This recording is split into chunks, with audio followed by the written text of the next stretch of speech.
शामली में बसेड़ा गांव के दर्जनों किसानों के लिए बारिश बनी मुसीबत। करीब 200 बीघा फसल बारिश के पानी में डूबकर बर्बाद। पीड़ित किसानों ने प्रशासन से मुआवजा देने की मांग की।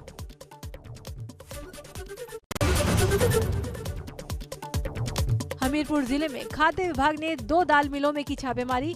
टीम ने 665 बोरी हरी मटर और 2180 बोरी मटर दाल सीज कर ली। इन बोरियों में पैकिंग डेट और एक्सपायरी डेट में नियमों का उल्लंघन पाया गया।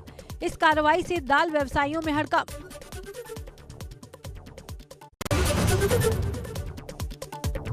पीएम मोदी ने वीडियो कॉन्फ्रेंसिंग के जरिए सरदार वल्लभ भाई पटेल राष्ट्रीय पुलिस अकादमी हैदराबाद में मौजूद आईपीएस प्रोबेशनर्स के साथ बातचीत की और कहा 75 सालों में भारत ने एक बेहतर पुलिस सेवा के निर्माण का प्रयास किया है।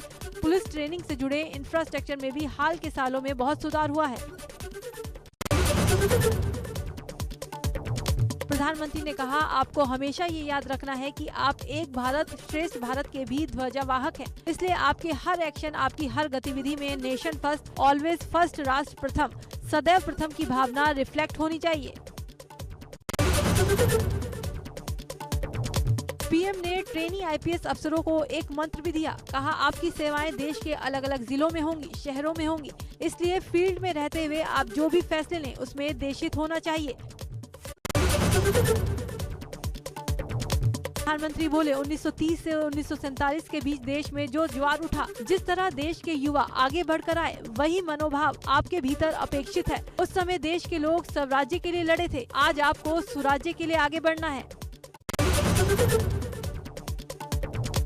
पीएम ने अपने संबोधन में कहा, अफसरों की पढ़ाई देश की सेवा में काम आती है। पुलिस विभाग में महिलाओं की भागीदारी बढ़ रही है, ये देश के लिए अच्छा है। इससे पुलिसिंग सिस्टम और मजबूत होगा। महिला अफसरों पर देश को गर्व है। ट्रेनी आईपीएस अफसरों से प्रधानमंत्री बोले, पूरे मन से देश की सेवा कीजिए। नक्सलवाद पर सरकार ने लगाम लगाई है। नक्सल प्रभावित क्षेत्रों में विकास हुआ है। आशा करता हूं कि युवा लीडरशिप इसे और पूरे देश को आगे बढ़ाएगी।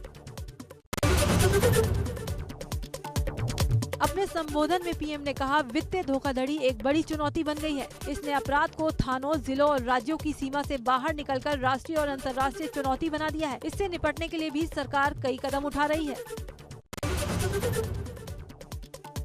जम्मू कश्मीर में सुरक्षा बलों को बड़ी कामयाबी मिली। पुलवामा जिले में सुरक्षा बलों ने 2 आतंकवादियों को मुठभेड़ में मार गिराया। नागबेरान तारसार वन क्षेत्र में सुबह से सुरक्षा बलों आतंकियों के बीच मुठभेड़ चल रही थी।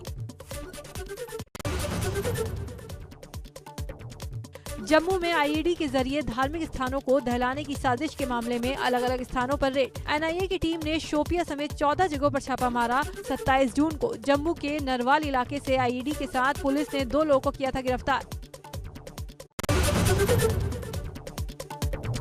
एंटीलिया केस के बाद विवादों में रहने वाले मुंबई के पूर्व पुलिस कमिश्नर परमवीर सिंह की मुसीबतें बढ़ी। परमवीर सिंह के खिलाफ थाने में चौथा मामला दर्ज, वसूली का लगा आरोप। टोक्यो में दक्षिण अफ्रीका के खिलाफ भारतीय महिला हॉकी टीम को जीत मिल गई। भारत ने 4-3 से इस मुकाबले को अपने नाम कर लिया।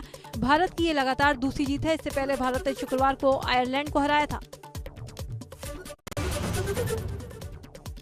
भारतीय महिला हॉकी टीम इस जीत के साथ क्वार्टर फाइनल की रेस में बनी हुई है। भारत को अब क्वार्टर फाइनल में जगह बनाने के लिए आयरलैंड की हार का इंतजार करना होगा। अगर आयरलैंड ये मुकाबला जीत जाती है तो टीम इंडिया क्वार्टर फाइनल से बाहर हो जाएगी।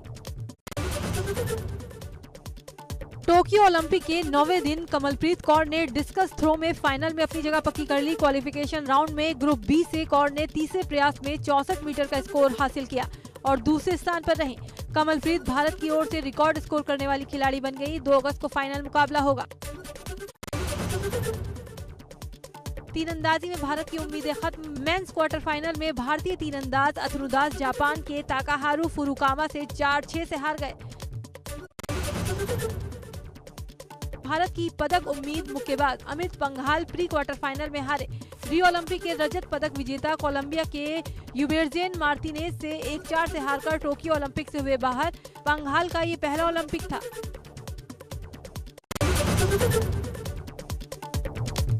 एक्ट्रेस जिया खान सुसाइड केस सीबीआई की स्पेशल कोर्ट में ट्रांसफर। जिया की मां राबिया ने जताई न्याय की उम्मीद, बढ़ी सूरज पंचोली की मुश्किलें। जिया खान की मां राबिया ने फैसले का किया स्वागत।